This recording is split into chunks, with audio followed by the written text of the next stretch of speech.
오늘은 북한에서 의사로 활동하다 탈북한 분의 사연을 준비했습니다. 북한에서는 의사는 우리나라처럼 인기 있는 직업은 아니라고 합니다. 제 생각엔 조선시대 의관은 중인계급으로 사회적 지위가 높은 것이 아니었기에 아직도 조선시대 사회상을 크게 벗어나지 않은 북한에서는 의사가 인기 있는 직업이 아닌 듯 합니다. 사연 소개합니다.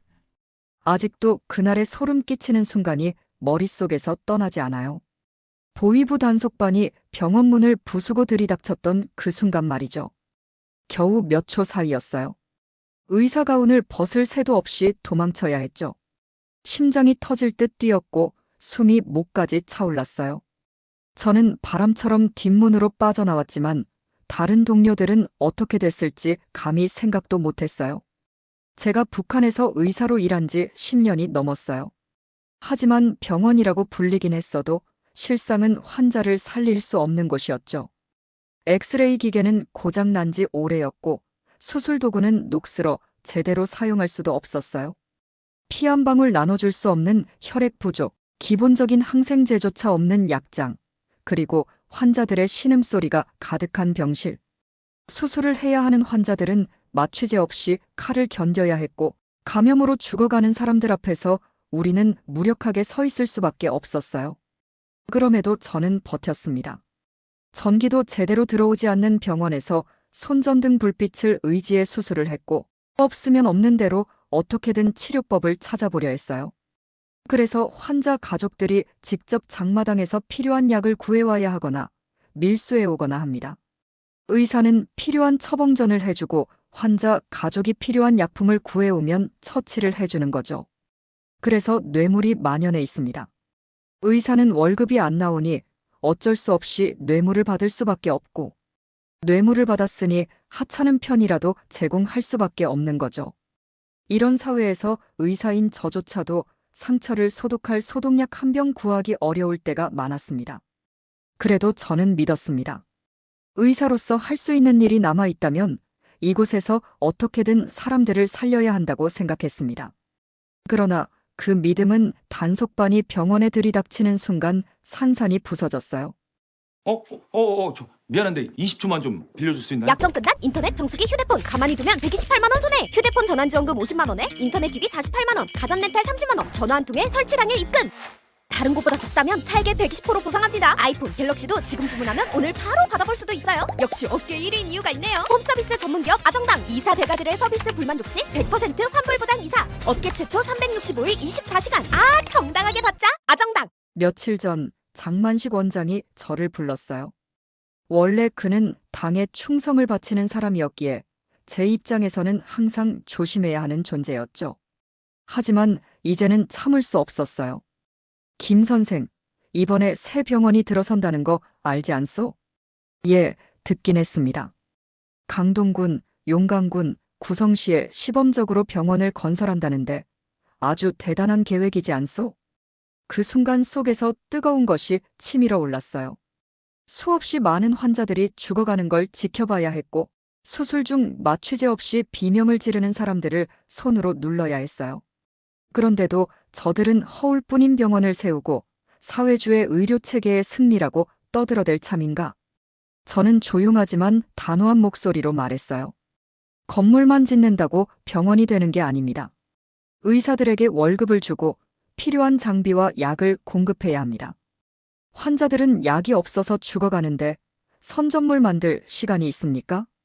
그 순간 장 원장의 표정이 싹 바뀌었어요. 싸늘한 눈빛으로 저를 쏘아보더니 낮은 목소리로 말했죠. 김 선생, 그런 말 함부로 하지 않는 게 좋을 거요. 당신이 누구 편인지 잘 생각해 보시오. 편? 난 의사입니다. 내 편은 내 환자들이지 이 체제가 아닙니다. 순간 공기가 얼어붙었어요. 장 원장은 눈을 가늘게 뜨고 저를 노려보았어요. 하지만 저는 더 이상 물러서지 않았어요. 오랫동안 참아왔던 말들이 터져나오기 시작했어요. 저는 환자를 살리고 싶습니다. 그런데 이 나라에서는 의사도 환자도 사람 취급을 받지 못하죠. 도대체 언제까지 당이 우리 목숨을 가지고 장난칠 겁니까? 새로운 병원을 짓는다면서 또 몇 개월 지나면 전기도 끊기고 약도 사라지겠죠. 그러면서도 위에서는 우리가 의료혁명을 이루었다고 떠들 테고요. 그 거짓말을 더는 참을 수 없습니다. 장 원장의 얼굴이 굳어졌어요. 그는 천천히 몸을 일으켜 저를 노려보더니 책상 위에 놓여있던 서류를 손가락으로 툭툭 쳤어요. 김 선생, 다시 한번 생각해 보시오. 이 말을 계속하면 당신만 위험해지는 게 아닐까요? 가족은 생각하지 않소?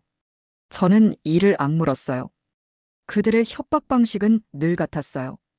말 안 들으면 가족을 건드리겠다는 것. 하지만 더는 굽힐 수 없었어요. 이 체제는 이미 썩어버렸습니다. 저는 낮고 단호한 목소리로 말했어요. 당신도 알고 있지 않습니까? 우리가 병을 치료하는 게 아니라 그냥 죽어가는 사람들을 지켜보는 게 전부라는 걸. 장 원장은 더 이상 아무 말도 하지 않았어요. 하지만 저는 그의 눈빛에서 읽을 수 있었어요. 이미 제 운명은 결정되었다는 걸. 그날 이후 병원에서는 이상한 일들이 벌어지기 시작했어요. 보위부 요원들이 저를 유심히 바라봤고 간호사들이 조심스럽게 경고했어요. 선생님, 요즘 너무 눈에 띄시는 것 같아요. 그리고 결국 오늘 단속반이 들이닥쳤어요. 창고에 숨은 채로 땀을 흘리며 숨을 죽였어요. 문 너머에서 들려오는 거친 목소리와 발소리가 점점 가까워졌어요. 저는 한 가지를 확신했어요. 이제 이곳을 떠나지 않으면 죽는다는 걸요. 창고 문틈으로 조심스럽게 바깥을 살폈어요. 보위부 요원들이 병원을 샅샅이 뒤지고 있었죠. 가운을 벗지도 못한 채 서둘러 숨었지만 이렇게 오래 숨어 있을 순 없었어요. 저놈들이 조금이라도 수상하게 여기면 여길 가만두지 않을 테니까요. 갑자기 밖에서 날카로운 소리가 들렸어요. 의사 김세창을 잡아라. 어딘가에 숨어 있을 거다. 숨이 멎을 것 같았어요. 제 이름이 들리는 순간 현실이 무겁게 다가왔죠. 이제 더 이상 뒤로 물러설 곳이 없었어요. 발소리가 가까워지더니 창고 문 손잡이가 흔들렸어요. 나는 숨을 죽이고 심장이 쿵쿵 뛰는 소리를 들었어요. 이대로 붙잡히면 끝이었어요. 북한에서 반체제 혐의로 잡힌 사람에게 어떤 운명이 기다리고 있는지 너무나 잘 알고 있었어요. 그때였어요. 저 멀리서 누군가 큰 소리로 외쳤어요. 여기서 피 흘리는 환자가 있습니다. 의사를 부르세요. 보위부 요원들이 갑자기 우르르 반대편으로 몰려갔어요. 저는 기회를 놓칠 수 없었어요. 조심스럽게 창고 문을 열고 어둠 속으로 몸을 날렸죠. 한 걸음 한 걸음이 죽느냐 사느냐를 결정하는 순간이었어요. 심장이 터질 듯 뛰었지만 멈출 수 없었어요.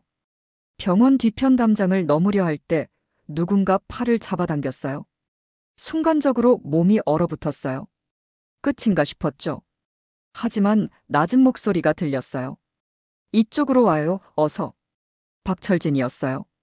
제 대학 동기이자 보위부 요원. 몇 년 동안 연락이 끊겼던 그가 왜 여기 있는 거죠? 저는 그를 의심스러운 눈으로 바라봤어요. 살고 싶으면 따라와요. 그는 낮고 단호하게 말했어요. 선택의 여지가 없었어요. 저는 그를 따라 병원 뒤쪽 골목으로 뛰어들었어요. 그렇게 제 인생의 새로운 장이 시작되었어요. 박철진을 따라 골목을 달리면서도 머릿속은 복잡했어요. 이 친구를 믿어도 될까? 그는 보위부 요원이에요. 그런데도 나를 돕고 있어요. 이유가 뭘까요? 우리는 어두운 창고에 몸을 숨겼어요. 박철진이 숨을 몰아쉬며 말했어요. 김세창, 지금 당장 여길 떠나야 해. 내가 위험하다는 거 너도 알잖아. 저는 그를 바라봤어요. 목소리는 진지했지만 믿을 수 없었어요. 왜 날 돕는 거야? 그는 한숨을 쉬더니 낮은 목소리로 속삭였어요. 나도 더 이상 이 체제를 믿지 않아. 그 한마디에 가슴이 철렁 내려앉았어요. 박철진도 나처럼 이곳에서 벗어나고 싶어 했어요. 그러나 믿어도 될까? 그가 보위부에 나를 밀고 하기 위해 접근한 것이라면? 머릿속이 복잡해졌어요. 하지만 선택의 시간이 없었어요. 저 바깥에는 여전히 나를 찾는 자들이 있었으니까요. 좋아. 하지만 내가 믿을 수 있도록 증명해봐. 박철진은 잠시 망설이더니 조용히 말했다. 곧 알게 될 거야. 하지만 서두르자. 여긴 안전하지 않아. 나는 마지못해 그의 손을 잡고 다시 어둠 속으로 발을 내디뎠어요. 우리는 골목을 따라 계속 이동했어요. 숨을 죽이고 벽에 몸을 밀착한 채 그림자 속을 움직였죠. 멀리서 보이부 차량의 헤드라이트가 번쩍거렸어요.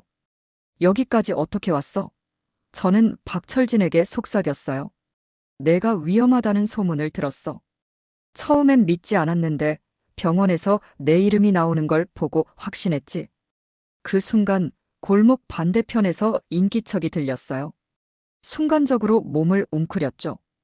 2명의 보이부 요원이 담배를 피우며 이야기를 나누고 있었어요. 그놈 아직 못 잡았대. 한 요원이 말했어요. 김세창? 응, 도망쳤다더라. 그런데 어디까지 가겠어? 어차피 잡히겠지. 식은땀이 흘렀어요. 우리는 숨을 죽이고 움직이지 않았어요. 박철진이 손짓으로 따라오라고 했어요. 나는 그의 뒤를 조심스럽게 따라갔어요. 우리는 오래된 창고 문을 밀고 들어갔어요. 박철진이 문을 잠그고 숨을 몰아쉬었어요. 여기서 하루만 버티면 돼. 내일 새벽에 국경 근처로 갈 방법을 찾아볼 거야. 저는 벽에 기대어 앉았어요. 온몸이 긴장으로 굳어 있었어요. 박철진이 나를 돕는 이유는 아직 모르겠지만 지금은 믿어볼 수밖에 없었어요. 근데 넌 왜 나를 돕는 거야? 제가 또 물었어요. 박철진은 한참 동안 말이 없었어요. 그리고 나지막한 목소리로 말했어요. 내 동생이 있었어. 너처럼 의사였지. 내 동생은 의료 환경에 대한 불만이 아주 많았지. 여러 가지 건설적인 의견을 피력했지만 체제에 반발한다고 찍힌 후 사라졌어. 난 그걸 보고도 아무것도 못했지. 그래서 내가 같은 길을 가게 둘 수 없어. 그 말에 가슴이 먹먹해졌어요. 그래서 넌 탈북할 생각이야? 박철진은 눈을 감고 고개를 끄덕였어요. 우리 둘 다 여기서 나가야 해. 그 순간 창고 밖에서 발소리가 들렸어요. 누군가 우리를 찾고 있었어요. 우리는 숨을 죽였고 문 손잡이가 천천히 흔들리기 시작했어요. 창고 문 손잡이가 천천히 흔들렸다. 숨이 턱 막히는 느낌이었다. 우리는 숨을 죽이고 문 뒤에 바짝 붙어 있었어요. 보위부 요원들이 의심스러운 눈초리로 창고 주변을 살펴보는 것이 느껴졌어요. 안에 누구 있나? 거친 목소리가 들렸어요. 이어서 문이 더 세게 흔들렸어요. 박철진이 조심스럽게 내 어깨를 눌렀어요. 움직이지 말라는 신호였죠. 나는 심장이 터질 듯 뛰었어요. 이대로 붙잡히면 끝이었어요. 북한에서 반역 혐의로 잡히면 살아남을 확률은 거의 없었으니까요. 이상한 소리가 들린 것 같은데. 그냥 쥐새끼나 고양이겠지. 사람이라면 벌써 도망쳤을 거야. 다행히 보위부 요원들은 잠시 머뭇거리더니 결국 자리를 떴어요. 나는 한숨을 내쉬며 땅에 털썩 주저앉았어요. 박철진도 가쁜 숨을 내쉬었어요. 이제 정말 시간이 없어. 그가 낮은 목소리로 말했어요. 이대로 있으면 결국 잡힐 거야. 나는 멍하니 벽을 바라보았어요. 이렇게까지 몰릴 줄은 몰랐어요. 그냥 환자를 살리고 싶었을 뿐인데 체제의 적이 되어버렸어요.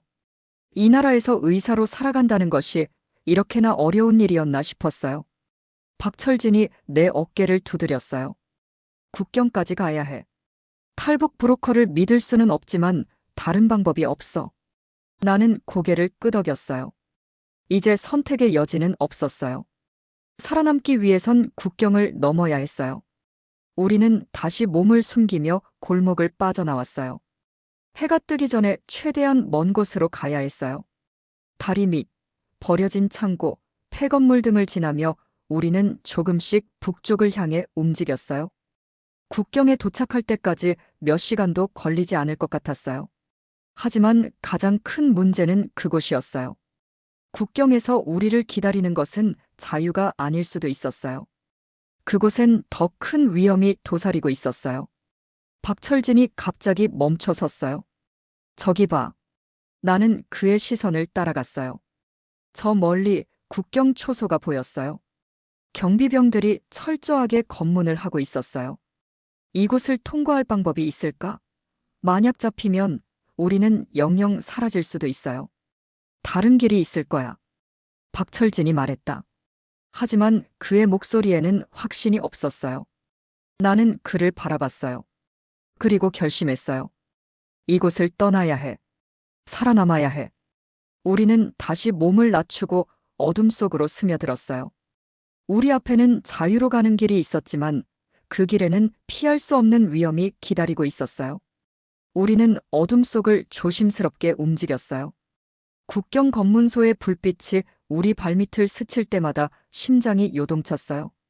한 걸음 한 걸음이 생과 사를 가르는 선택이었죠. 눈앞에는 철조망이 길게 이어져 있었어요. 철조망 너머에는 자유가 있었어요. 하지만 그 자유까지 가는 길은 결코 쉽지 않았어요. 박철진이 나지막이 속삭였어요. 경비병 교대 시간이 다가오고 있어. 그때가 기회야. 나는 숨을 삼켰어요. 철조망을 넘기 위해서는 목숨을 걸어야 했어요. 철조망 너머로 가기 위해선 먼저 감시탑을 피해 넘어야 했고 철조망을 잘라줄 도구도 필요했어요. 저쪽에 숨겨둔 도구가 있어. 박철진이 작은 손전등을 꺼내 땅을 살폈어요. 그는 몇 걸음 앞으로 나가더니 어두운 땅을 파기 시작했어요. 얼마 지나지 않아 녹슨 철사 절단기를 꺼냈어요. 이걸로 가능할까? 내가 묻자 그는 단호하게 고개를 끄덕였어요. 다른 방법은 없어. 우리는 철조망 앞에 섰어요. 공기를 가르는 듯한 침묵이 흘렀어요. 철사를 자르는 소리가 나면 경비병들이 감지할 수도 있었어요. 나는 박철진을 도와 절단기를 조심스럽게 움직였어요. 철사가 끊어지는 순간 두 사람의 손에서 동시에 땀이 흘렀어요. 빨리 가자. 그는 내 팔을 잡아 끌었어요. 우리는 몸을 낮춘 채 철조망을 넘었어요. 하지만 그 순간 경비탑 쪽에서 조명이 번쩍였어요. 누군가 우리 움직임을 감지한 것이었어요. 거기 멈춰. 거친 외침이 밤 공기를 찢었어요. 총성이 울렸어요. 우리는 땅에 엎드렸어요. 박철진이 손을 내밀어 나를 일으켰어요. 뛰어! 숨을 쉴 겨를도 없이 우리는 전력으로 뛰었어요. 발밑에서 흙먼지가 날렸고 귀 옆으로 총알이 스치는 소리가 들렸어요. 한 걸음 한 걸음이 죽음과 가까워지고 있었어요. 하지만 우리는 멈출 수 없었어요. 갑자기 앞에서 강물이 나타났어요. 압록강이었어요. 물살이 거세 보였지만 선택지는 없었어요. 강을 건너야 해. 박철진이 외쳤어요. 나는 강물 속으로 몸을 던졌어요. 차가운 물이 폐부 깊숙이 파고들었어요. 숨이 막혔지만 헤엄치지 않으면 죽는다는 본능이 몸을 움직이게 했어요. 박철진도 바로 뒤따라왔어요. 뒤에서 경비병들이 강가를 향해 조준 사격을 하고 있었어요. 총알이 물속으로 박히면서 파문이 일었어요. 우리는 필사적으로 반대편을 향해 나아갔어요. 한참을 헤엄치고 나서야 나는 강둑에 손을 짚었어요. 손끝이 젖은 흙을 느끼는 순간 살아있다는 것이 믿기지 않았어요. 박철진도 숨을 헐떡이며 옆에 올라왔어요. 우리는 서로를 바라봤어요. 숨이 턱까지 차올랐지만 드디어 국경을 넘었어요. 나는 하늘을 올려다봤어요. 철조망 너머 저 반대편 세상은 달라 보였어요. 하지만 이제부터 또 다른 싸움이 시작될 것이었어요. 자유를 얻는 것은 끝이 아니라 시작이었어요. 우리는 서로를 부축하며 어둠 속으로 걸어갔어요. 몸은 만신창이었지만 가슴속엔 희망이 가득 차 있었어요. 강을 건너며 간신히 살아남았지만 이제부터가 진짜 시작이었다. 눈앞에 펼쳐진 낯선 땅은 우리가 꿈꾸던 자유의 땅이지만 완전한 자유는 아니어서 동시에 새로운 두려움을 안겨주었다. 박철진과 나는 축축하게 젖은 옷을 짜내며 숨을 고르고 있었다. 밤하늘 아래 강둑 건너편의 어둠 속에서 우리는 한동안 말없이 서로를 바라보았다. 살아남았다는 안도감보다 앞으로 무엇을 해야 할지 몰라 머릿속이 복잡했다. 이제 어떻게 하지? 내가 물었다. 박철진은 주변을 살피며 낮은 목소리로 말했다. 중국 땅이지만 안전하지 않아. 탈북자를 잡아넘기는 놈들도 있고 공안도 우릴 찾을 거야. 그 말이 끝나기도 전에 멀리서 차 한 대의 불빛이 보였다. 본능적으로 몸을 숙였다. 차는 천천히 움직이다가 멈췄다. 우리는 풀숲으로 몸을 숨기며 상황을 지켜봤다. 잠시 후 2명의 남자가 차에서 내려 어디론가 걸어갔다. 그들 뒤로 조그마한 창고 같은 건물이 보였다. 저곳으로 가자. 박철진이 조심스럽게 움직였다. 우리는 어둠 속에서 그림자처럼 움직였다. 창고 문은 살짝 열려 있었고 안에서 낮은 목소리들이 들렸다. 우리는 문틈으로 살짝 들여다보았다. 안에는 험악한 인상에 털옷을 두른 남자들이 앉아 있었고 그들 앞에 탈북자로 보이는 몇 명이 웅크리고 앉아 있었다. 브로커놈들이야. 박철진이 이를 악물며 말했다. 돈을 주지 않으면 우리를 팔아넘길 놈들이지. 숨을 죽이고 지켜보았다. 한 남자가 탈북자들에게 뭐라 소리쳤다. 그중 한 여성이 흐느끼며 고개를 숙였다. 돈을 내놓으라는 것이 분명했다. 나는 주먹을 움켜쥐었다. 우리가 저곳으로 가면 안전한 것도 아니고 돈도 없었다. 하지만 저대로 있다가는 굶어 죽거나 공안에게 잡힐 가능성이 컸다. 친구 철진이 탈북하려고 준비한 지도를 따라 우린 길을 따라 연결단주로 산길로 이동하며 걸었어요. 산속의 개울물을 마셔가며 줄임배를 채우고 서로 격려하며 우리는 조용히 중국 남쪽으로 이동했어요. 하루하루가 위기의 연속이었고 우리는 공안의 감시를 피하며 긴 여정을 이어갔죠. 굶어 죽기 직전 북에서는 악마보다 더 무섭다는 선교사에게 발견되어 한국으로 올 수 있는 길을 찾을 수 있었습니다. 나는 그 과정에서 나 자신을 다시 정의해야 했다. 단순히 목숨을 부지하는 것이 아니라 새로운 삶을 살아갈 수 있는 기회를 붙잡고 싶었다. 수많은 일을 겪은 후 우리는 한국행 비행기에 몸을 실었을 때 심정은 이루 말할 수가 없었습니다. 심장이 미친 듯이 뛰고 정말 한국으로 가는 비행기가 맞는지. 한편으로는 긴장의 끈을 놓을 수 없었지만 북한을 떠나온 날부터 계속되었던 긴장이 한순간에 무너져 내렸습니다. 창문 밖으로 보이는 하늘은 내가 그토록 바라던 자유였다. 인천공항에 도착한 순간 나는 눈물을 참을 수 없었다. 박철진과 나는 서로를 바라보다 말없이 격하게 끌어안았습니다. 우리는 해냈다. 살아남았고 자유를 찾았다. 자유는 기적이 아니었다. 피와 땀 그리고 끝없는 투쟁이 만들어낸 결과였다. 이제부터 내가 살아갈 이유는 나처럼 자유를 꿈꾸는 사람들에게 희망을 주는 것이었다. 나는 다시 의사로서의 삶을 시작할 것이다. 하지만 이번엔 진정한 자유 속에서 한국에서의 첫날은 마치 꿈속을 걷는 것 같았다. 모든 것이 낯설었고 익숙한 것이라곤 아무것도 없었다. 공항에서 나와 국정원으로 이동하는 동안 창문 밖으로 보이는 도시 풍경이 믿기지 않았다. 자동차가 끝없이 달렸고 빌딩들은 하늘을 찌를 듯 높았다. 거리를 걷는 사람들의 얼굴엔 걱정보다 여유가 보였다. 북한에서는 상상도 할 수 없는 모습이었다. 정말 경악하게 놀란 것은 국립의료원이라는 곳에서 건강검진이라는 걸 하게 되었는데 이건 정말 상상도 못 해본 시설이었습니다. 이걸 어떻게 필설로 다 할 수 있을까요? 엑스레이를 찍다가 울컥 울음이 나왔습니다. 우리 같은 게 뭐라고 이런 대접을 해줄까요? 혹시나 병이 있을까봐 해주는 검사 과정을 경험하며 난 드디어 인간다운 사회에 온 걸 깨달았습니다. 깨끗하다 못해 빛나는 병원과 친절한 의사와 간호사, 이런 세상도 있을 수 있다는 걸 죽기 전 알게 되어 다행입니다. 너무나 다른 세상에 처음에는 모든 것이 두려웠어요. 내가 이곳에서 살아남을 수 있을까? 국정원 조사가 끝나고 하나원에 들어가 한국 생활에 필요한 여러 가지 교육을 열심히 받으며 새로운 세상에 적응해 살 수 있는 준비를 했습니다. 모든 게 신기했지만 은행 계좌를 만들고 카트도 발급받은 거였습니다. 일을 하게 되면 사장이 돈을 내게 주는 게 아니라 은행으로 넣어준답니다. 그걸 카드로 찾아 쓴다는 시스템은 정말 이해하기 어려웠지만 신용사회에서는 그렇다고 하네요.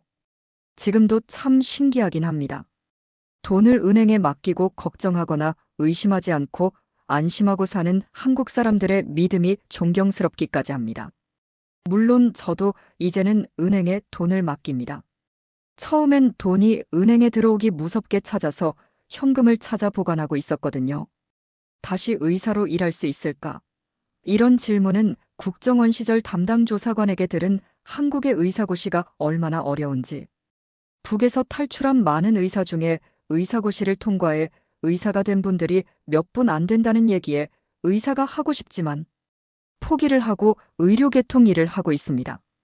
제가 북에서 의사였다는 걸 아는 사람들은 여러 가지 물어봅니다. 북한은 병원에서 진짜로 전기도 없이도 수술을 했다고요? 나는 고개를 끄덕이며 말했다. 네. 심지어 가족들이 연료를 가져와야 엑스레이를 돌릴 수 있었습니다. 사람들은 믿을 수 없다는 표정을 지었지만 한때 그것이 내게는 너무나도 익숙한 현실이기도 했죠. 철진과 저는 한국에 적응해 살면서 만나는 모든 곳에서 북한과 비교가 되며 늘 놀라고 부럽고 그리고 북에 있는 불쌍한 사람들이 생각납니다. 철진과 저는 시간이 될 때마다 만나 소주 한잔하면서 사람답게 살 수 있는 나라에 감사하며 감탄하며 살아가고 있습니다. 감사합니다. 보내주신 사연 감사합니다. 많은 탈북자들이 한국 사회에 적응해 살면서 고군분투하고 있습니다. 이 땅에 태어나 학교 다니고 직장 다니며 사는 것도 버겁고 힘든데 물설고 낯설은 곳에서 정착하기가 쉽지 않을 거예요. 우리 주변에 이런 분들이 있다면 따뜻한 시선으로 격려해 주세요. 잘 오셨습니다. 환영합니다. 평양정보통에도 따뜻한 마음으로 격려해 주세요. 좋아요와 구독을 해주시면 채널 운영에 큰 도움이 됩니다. 감사합니다. 행복하세요. 평양정보통이었습니다.